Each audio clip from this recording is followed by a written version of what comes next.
Dia 105, Levítico, capítulo 19.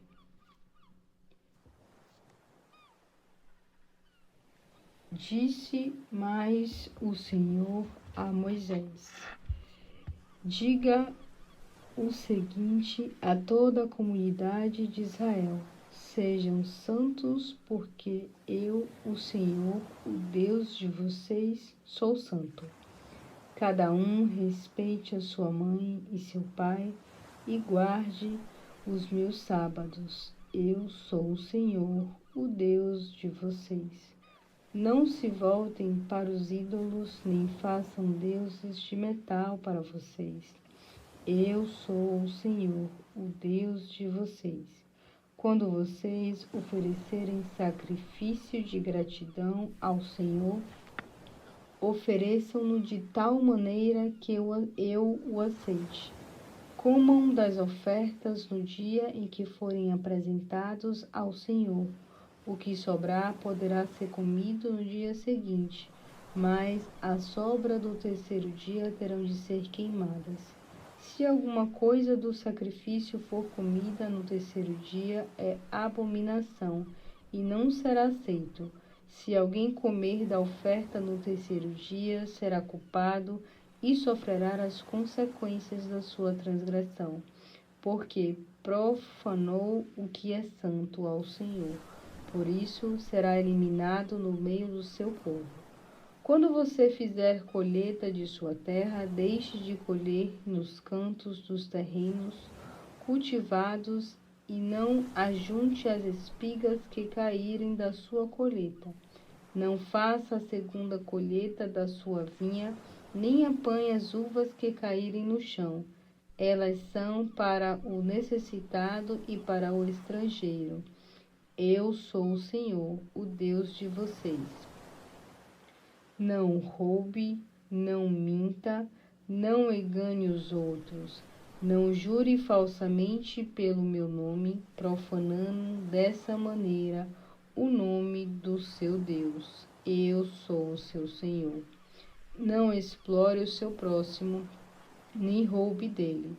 Não fique até o dia seguinte com o salário de um trabalhador pago por dia de trabalho.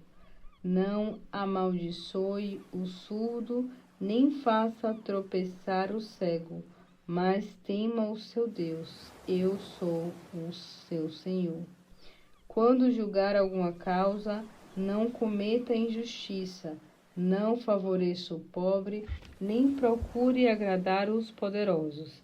Seja justo para com seu próximo. Não fique falando mal de todo mundo. Não faça acusações falsas. Eu sou o Senhor. Não guarde ódio no seu coração contra o seu irmão, mas repreenda com franqueza, para que, por causa dele, você não cometa um pecado. Não procure vingança, nem guarde rancor contra alguém do seu povo. Ame o seu próximo como a si mesmo. Eu sou o seu Senhor. Obedeça às minhas leis. Não cruze animais de espécies diferentes. Não semeie sementes de duas espécies diferentes na sua terra. Não use roupa feita com vários tipos de tecido. Se um homem tiver relações sexuais com uma escrava, noiva de outro homem que não tenha sido resgatada nem colocada em liberdade, ambos serão castigados, mas não serão mortos, porque ela não é livre, é escrava. Mas o homem que pecou terá de trazer um carneiro para oferta ao Senhor pela culpa à entrada do tabernáculo. O sacerdote oferecerá o carneiro da oferta pela culpa a Deus, e assim obterá o perdão dos pecados perante o Senhor. Assim, o pecado que ele cometeu será perdoado. Quando vocês entrarem na terra prometida e plantarem árvores frutíferas de toda a espécie, não comam do fruto delas os 3 primeiros anos de produção. As frutas produzidas dentro desse prazo são impuras. A produção do 4º ano será dedicada ao Senhor. Será uma oferta de louvor ao Senhor. Somente no 5º ano vocês poderão comer as frutas dessas árvores. Farei aumentar a sua produção. Eu sou o Senhor, o Deus de vocês. Não comam coisa alguma com sangue.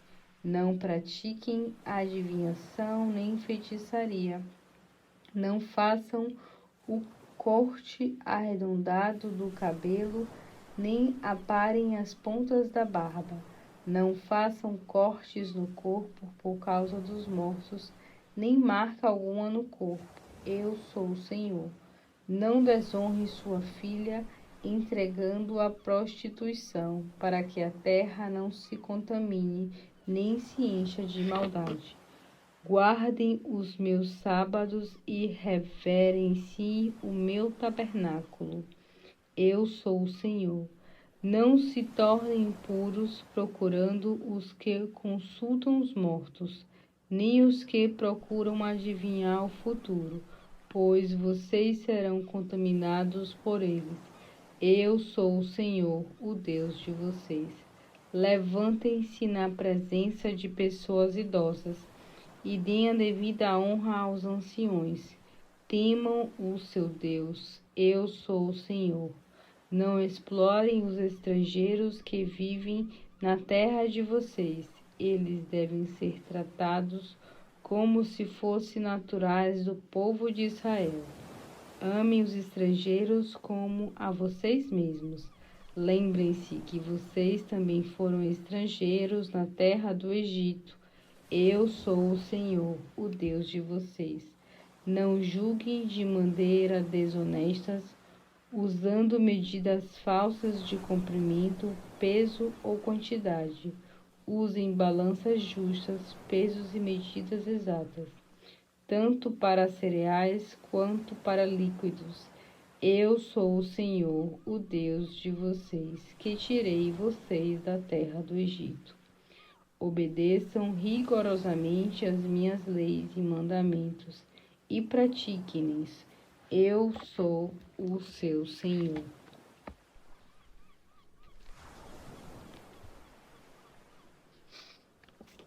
Salmos 23. O Senhor é meu pastor. Ele me dá tudo o que preciso. Ele me leva aos pastos de grama verde e macia para descansar. Quando sinto sede, ele me leva para os riachos de águas mansas. Ele me devolve a paz de espírito quando me sinto aflito. Ele me faz andar pelo caminho da justiça, por amor do seu nome. Mesmo que eu ande pelo vale escuro, onde a morte está bem perto, continuo tranquilo e não sinto medo, porque sua vara e seu cajado me protegem. Prepara um banquete para mim na presença dos meus inimigos. O Senhor me recebe com um convidado de honra, ungindo a minha cabeça com óleo e faz o meu cálice transbordar. Eu tenho absoluta certeza que a sua bondade e a sua misericórdia me acompanharão todos os dias da minha vida.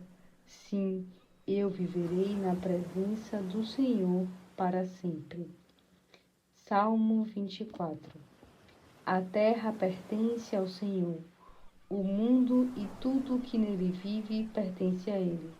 Foi Ele quem colocou a terra firme no meio dos oceanos e sobre as águas. Quem será capaz de subir o monte, Senhor? Quem será capaz de entrar no seu santo lugar?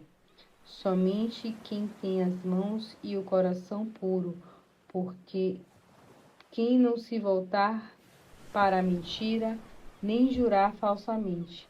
Ele receberá a bênção do Senhor e Deus, o seu Salvador, lhe fará justiça.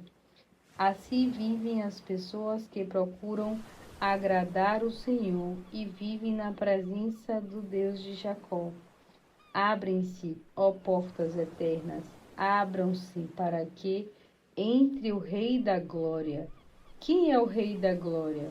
O Senhor forte e poderoso, invencível nas batalhas. Sim, abram bem os portões, abram as portas antigas e deixem entrar o Rei da Glória. Quem é esse Rei da Glória? O Rei da Glória é o Senhor dos Exércitos. Ele é o Rei da Glória. Aleluia. Eclesiastes capítulo 2. Eu disse a mim mesmo: vamos, experimente a alegria, aproveite a vida ao máximo. Mas acabei descobrindo que isso também era inútil. Concluí que a bondade é bobagem viver rindo o tempo todo. Qual a vantagem disso? Assim, depois de pensar muito, resolvi entregar-me ao vinho e me divertir sem porém deixar de procurar a sabedoria. Pensei que talvez fosse a melhor coisa que uma pessoa pudesse fazer debaixo dos céus durante a sua curta vida aqui na terra. Depois procurei encontrar a realização lançando um grande programa de obras, construí casas, plantei videiras para mim, fiz jardins e pomares e plantei todo tipo de árvore frutífera. Mandei construir açudes, onde juntei água para regar as minhas plantações. Comprei escravos, homens e mulheres, e muitos escravos nasceram em minha casa. E tive muitos bois e ovelhas, mais do que qualquer outro rei antes tinha. Recebi muito ouro e muita prata dos impostos que eu cobrava dos reis dos países próximos. Organizei também corais e orquestras, com bons cantores e cantoras. Além de tudo isso, eu tive muitas mulheres, as delícias dos homens. Com tanta riqueza, fui mais importante e poderoso do que todos os outros reis que haviam reinado antes de mim em Jerusalém. Mas eu não abandonei a minha sabedoria. Tudo o que os meus olhos desejaram conseguir para mim. Provei todos os prazeres da vida. Cheguei a me alegrar em todo o meu trabalho. Esse prazer foi a recompensa de todo o meu esforço. Contudo, quando vi tudo o que as minhas mãos haviam feito e o trabalho que eu tanto me esforcei em realizar, compreendi que tudo era ilusão. Era como correr atrás do vento. Não havia nenhum proveito nisso, debaixo do sol. Foi então que comecei a refletir na sabedoria, na loucura e na insensatez. O que pode fazer de novo o sucessor do rei, a não ser repetir o que já foi feito? Reconheci que a sabedoria vale muito mais que a insensatez, assim como a luz é melhor do que as trevas. Um homem sábio tem olhos para ver, mas o tolo é cego. Apesar disso, notei que há uma coisa que acontece tanto ao sábio quanto ao tolo. Ambos têm o mesmo fim. Pensei, um dia o tolo vai morrer e eu também. Então, para que serve a minha sabedoria? Foi assim que compreendi que a sabedoria também não vale muita coisa. Tanto o sábio quanto o tolo morrerão num dia e logo serão esquecidos. Como o sábio morre, assim morre o tolo. Por isso desprezei a vida, porque o trabalho que realizava debaixo do sol era muito pesado. Tudo era uma grande ilusão, era como correr atrás do vento. E eu estou muito aborrecido porque eu tenho de deixar o fruto de todo o meu trabalho debaixo do sol para outra pessoa. E quem pode dizer se ele vai ser um sábio ou um tolo? Mas, mesmo assim, ele vai receber tudo o que realizei com a minha sabedoria debaixo do sol. Isso também não faz sentido. Cheguei a ponto de me desesperar por todo o trabalho duro que realizei debaixo do sol. Mesmo que eu trabalhe toda a minha vida e me esforce para ser sábio, para conhecer muitas coisas e saber executar qualquer trabalho, vou ter de deixar tudo o que ajuntei como herança para alguém que não se esforçou por aquilo. Ele vai receber de mão beijada o resultado de todo o meu esforço. Isso também é ilusão, é uma grande injustiça. Afinal, o que é que um homem recebe como recompensa por todo o seu trabalho debaixo do sol? Durante toda a sua vida, seu trabalho é dor e tristeza, noites sem dormir, cheias de preocupação.